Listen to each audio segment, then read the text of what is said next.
Hey, everybody out there. This is Matt Ackley, CMO of Ritchie Bros, and welcome to our latest edition of the Inside Edge webinar. Once again, in these times of COVID, we are coming at you live from the interwebs. And today's topic is going to be trucks, most notably cargo trucks in this world. And for those of you, out there who think of Ritchie Bros as a construction-oriented website, I think a fact that's gaining prominence is that we sell a ton of trucks. We sell, just in the first half of this year, we've sold over 15,000 truck tractors. I think we're the largest seller of trucks in North America. So, trucks are an important part of our business. And, one of the interesting things that's going on that we want to talk a little bit about today that kind of gives you insight into the marketplace is actually cargo trucks. And, if you think about what's going on in the space, it might make a little sense. So, we're seeing some really interesting trends on our marketplace, and we're gonna dive into those today. So with me today, I have a bunch of our truck experts. I have Don Nash, who's a territory manager and runs a lot of accounts for our truck customers.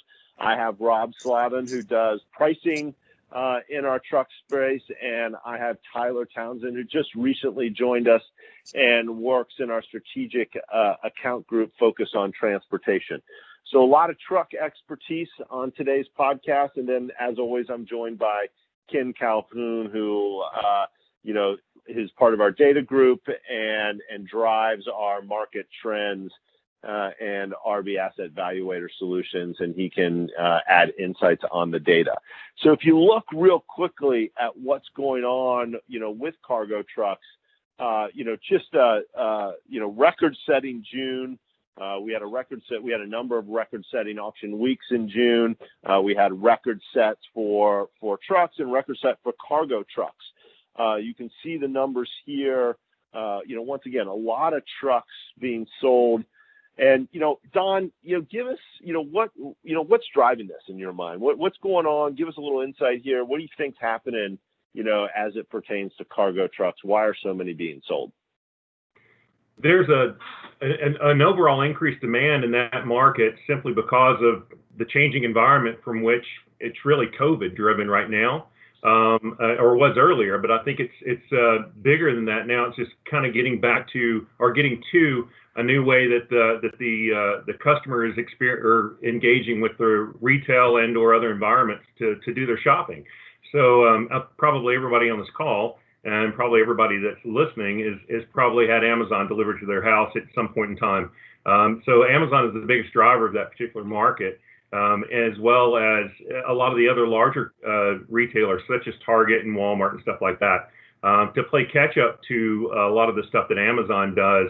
A lot of the smaller guys subcontract out to customer vendors that actually do these deliveries for them, or they have them in-house as a subcontractor. So these truck sales that you're seeing, the demand is quite high, simply driven mostly because of that.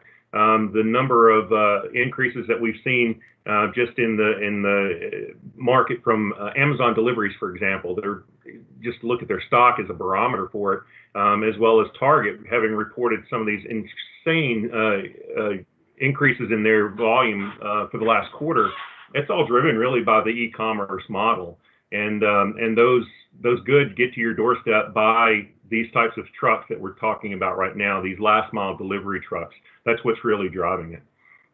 It's fascinating, right? I think it's what you're really saying is that the fact that my kids are back living at home is really driving all this. And we start to look at the pricing on these trucks, and I think one of the interesting phenomenon that we're seeing here, particularly at Ritchie Bros, and particularly as we've moved online with a lot of our sales, and we've obviously seen we had heavy adoption of online before COVID. We're now 100% online. We're seeing increased registrations at our auctions. We're really seeing a lot of, I think to your point, Don, and maybe Rob, you can comment on this from a pricing standpoint. We're actually seeing, good end user participation. As you say, a lot of these buyers are, a lot of these smaller companies coming into the market that are starting to pick up on these demand trends that you mentioned.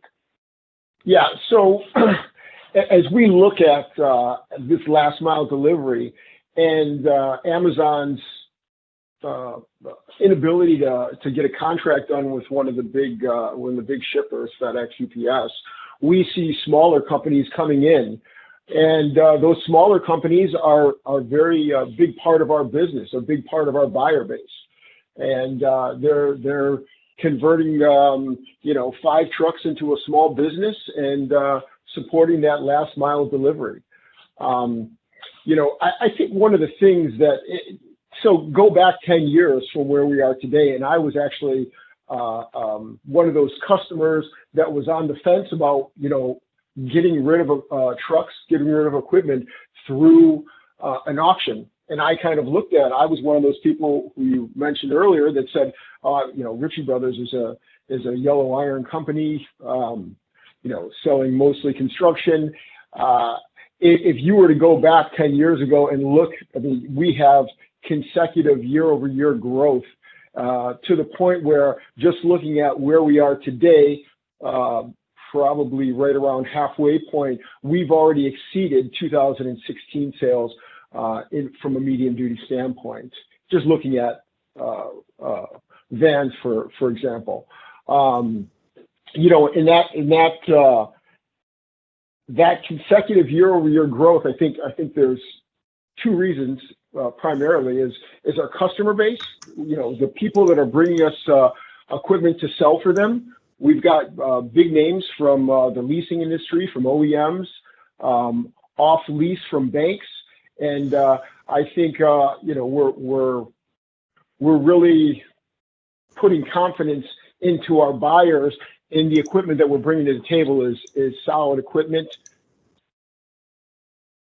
What type of, when you look at the type of equipment, what type of brands are we seeing here, makes, models, anything standing out to you guys, in this particular sector? Yeah, this is Tyler. One thing that I saw in some of the statistics of what we've sold, it appeared that, and this probably falls in line as well with the final mile, but a lot of the equipment was probably class like a little higher GVW, maybe 26,000 above, or in that range, except for the Ford. The Ford was probably primarily a little lighter duty. But I think the changeover again is that the non-CDL driver for the final mile, it's not as regulated as a CDL in the final mile area. Some of the readings out there state that part-time opportunities for drivers, because for Class 8 drivers is for the final mile, because they're home at night and they could have some part-time opportunities. But the final mile is generally a lighter duty, lower GVW type, because they're doing package deliveries versus bulk deliveries. So are we seeing, as we think about this, very, very interesting comment. I live in California, and I don't know, today is the day that Uber and Lyft are fighting with the state of California and this classification of gig workers and all of that. I mean, I think that's probably another trend that's contributing to this, not just e-commerce, but this whole, concept of, you have all these, delivery services, Instacart, you mentioned Amazon, some of them use cars, but some of them probably using trucks. What are some of the other trends that you guys are seeing out there, right, as it pertains to this space? Well, I wonder, looking at some of the sales in the consigners and such units that have sold, it appears that there's a lot of companies that are really reviewing their current utilization to try to make sure that they right-size their fleets because of what's happened in the pandemic. So that could be part of it as well. Okay. So I would say there was a 45, about a 45-day break where the only thing that was getting shipped was food that moving on to what Tyler said was, I think a lot of what's going on right now, I knew this year was going to be a good year. And it's been playing out what I thought was going to happen, in that you have a lot of customers that were right-sizing their fleet, like Tyler said. You're coming off of what might have been considered a down year from a pricing standpoint last year, coming off of a great 2018 year. That typically happens where you hit a little bit of a slide. I see prices going up right now, especially on medium duty, to the point where Q2 has improved on Q1 pricing on comparable units, and I expect Q3 to get better than Q2. Yeah, this is Don, and I agree with that. And one of the things we haven't addressed is simply the fact that a lot of these manufacturers hit the pause button, or they had their supply chains disrupted on the manufacturing end of it. So there's not a surplus of that inventory sitting out in the market space right now, as far as the medium duty and even the heavy duty stuff, and trailers too.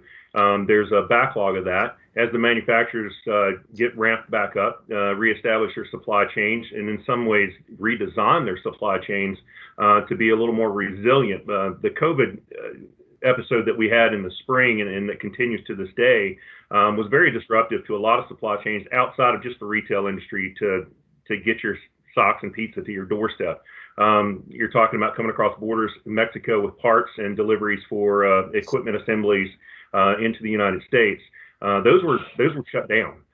So when you have that sort of disruption, especially when you're talking about companies that are working on the on-time delivery model for their raw materials and parts to assemble, that becomes extremely disruptive, which on the back end of it, when you have the inventory in the field or see the inventory coming in off of trade or off leases and stuff like that, that inventory becomes a lot more valuable because of the scarcity in the market for it. So that's, I think Rob was right. What we're seeing that we'll see that trend continue. And it's not the deciding factor. There's all the factors we've talked about so far today are contributors to that driver, whether it's the gig economy part of it and the availability of that to people sitting at their homes and they're using online deliveries and online shopping and e-commerce a lot more, to the scarcity of the units in the economy itself, or in the inventory of the economy to sell. But the overall factor is, I think, it will increase and continue on. And I think we're looking at a very big fourth quarter for that industry overall. The e-commerce component of that. That's a great point. Yeah, the holiday season. Yep. Yeah, your holiday season is coming up, right? And so I had do a little bit of reading this morning and listened to a couple of webinars earlier from some others that are in the space. And they're predicting record years this year, and it's a kind of a no-brainer, that's going to happen. Yeah. And so all that stuff has got to get to your doorstep, and it's got to get there, and it's usually almost all the time on the back of a truck, whether it's a little more heavier of a class, medium duty, or all the way down to, like Tyler pointed out, those Fords that we had on that earlier slide, that are those smaller light panel vans that you really do see show up that brings you your small package or whatever to your doorstep, or the florist delivering to the flowers for the holiday season, or the baker or something like that. So. No, that's a great point, Don. And I think, once again, it just adds up to one of these classic marketplace scenarios where you've got tight supply out there coupled with really strong demand driven by some, sectional trends or some industry trends that we really haven't seen before. And, as always, folks, one of the interesting things, we had our truck experts on today, but we are, rather than calling up Rob, Don, or Tyler, we make this information available now to you guys through our market trends application, as well as our monthly published price indices. So we encourage you to go check that out. Once again, always available at Ritchie Bros Market-Trends-Report. So, once again, thanks for the attention today. Real quick hit on what's going on in the delivery space with cargo trucks. And we look forward to talking to you guys all soon again. Thanks again.